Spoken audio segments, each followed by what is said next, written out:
Date में हमको लगता है लोकल टू ग्लोबल हो गया है, मतलब विदेशों तक इनके आचार का जो डिमांड हो रहा है। अब मैं आता हूँ आपके सवाल का जवाब दे रहा हूँ। आपका जो सवाल है ये है कि जो लोग, जहाँ तक हम समझ पाए हैं, आपका सवाल ये है कि तैयारी करने वाले लोग करोड़ों में हैं और जॉब लाखों में है। तो हर किसी को तो सरकारी जॉब नहीं ही मिल सकता है, ये सच है। लेकिन हाँ, अगर शिक्षा बेहतरीन ढंग से प्राप्त किया जाए तो आप कुछ ना कुछ क्या बहुत कुछ आप बेहतर कर सकते हैं। और हमारा एक लाइन है, बहुत फेवरेट लाइन है, शिक्षा ही एक आम इंसान को खास इंसान बना देता है। हम भी आप में से ही एक हैं और आज जो आप हमको सुनने आए हैं या इस शो में शिरकत कर रहे हैं वो सिर्फ और सिर्फ शिक्षा की वजह से ही शिरकत कर रहे हैं। तो शिक्षा का मतलब ये नहीं होता है, हमको ऐसा लगता है, पहले हम भी ऐसा सोचते थे कि नहीं, शिक्षा का मतलब जो है सिर्फ जॉब ही करना होता है। लेकिन अब हमको ऐसा लगता है कि जैसे हमको भी तो जॉब नहीं हुआ, हम भी तो पढ़ रहे थे, हम भी तो पढ़ाई कर रहे थे, लेकिन हमको भी तो जॉब नहीं हुआ, हम भी तो एक प्रकार का नया स्टार्टअप ही शुरू किया, हम भी पढ़ाने का काम कर रहे हैं। तो शिक्षा का सिर्फ ये मतलब नहीं होता है कि जो है आप सिर्फ सरकारी जॉब प्राप्त कर ले। शिक्षा की अगर हम लोग बात करें तो हमारे एजुकेशन सिस्टम में कई सारी कमियां हैं और उन कमियों को गिनाने में बहुत सारी कमियां हैं।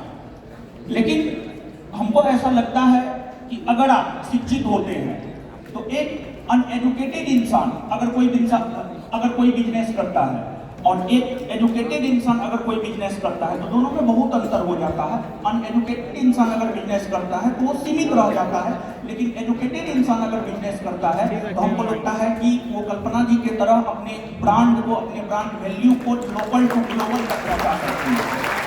तो ठीक है, आप पढ़ रहे हैं, आप सरकारी नौकरी की तैयारी कर रहे हैं, हुआ तब पर भी ठीक है, नहीं हुआ तब पर भी ठीक है। और हम एक अपने एजुकेशन सिस्टम का जो है कमी हम आपको बतलाना चाह रहे हैं। अपने एजुकेशन सिस्टम का, यदि इंडिया के एजुकेशन सिस्टम का जो कमी है वो ये है कि स्टूडेंट को सारे आयाम को दिखाया ही नहीं जाता। ऐसा नहीं है कि सिर्फ इंजीनियर बनना ही या डॉक्टर बनना ही या फिर गवर्नमेंट जॉब ही है, बहुत सारा कुछ है। जैसे लोग स्टैंड अप कॉमेडी भी कर सकते हैं, वेडिंग प्लानर भी बन सकते हैं और भी बहुत सारा कुछ कर सकते हैं। लेकिन जो हमारे एजुकेशन सिस्टम में कमी है, उन कमियों की वजह से जो है हमको तो लगता है इन चीज़ों को सिलेबस में दिखाना चाहिए कि हाँ ये भी है। जैसे इंजीनियरिंग करना और मेडिकल की तैयारी करना, जैसे गवर्नमेंट जॉब की तैयारी करना है, वैसे ये सब भी आयाम है, इस पे भी आप काम कर सकते हैं। तो हमको लगता है कि अगर आप शिक्षित होंगे तो आपको सरकारी नौकरी लगे या नहीं लगे, लेकिन आप अपने बिजनेस को लोकल टू ग्लोबल तक पहुंचा सकते हैं। तो शिक्षा काफ़ी ज़्यादा जरूरी होता है, भले नौकरी लगे या नहीं लगे, और नौकरी सबको लगे ये कोई जरूरी नहीं है। जैसे हमको भी तो नहीं लगा, लेकिन हम भी तो थोड़ा ठीक ठाक ही है, आप लोग के प्यार से, आप लोग के सहयोग से बहुत बेहतर कर रहे हैं।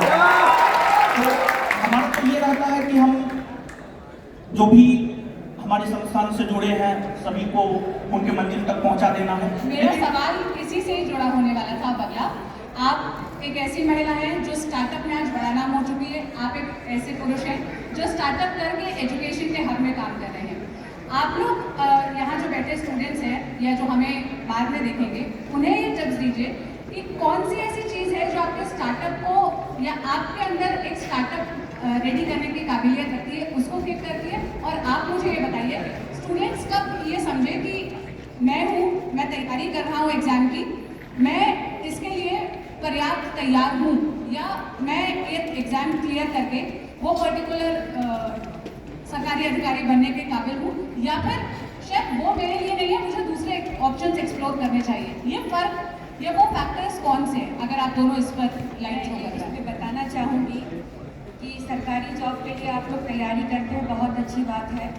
बहुत सीट कम होती है, एग्ज़ाम रिजल्ट आने के बाद बहुत बच्चे डिप्रेशन में चले जाते हैं। बच्चों को डिप्रेस देके माँ बाप भी तकलीफ में आ जाते हैं।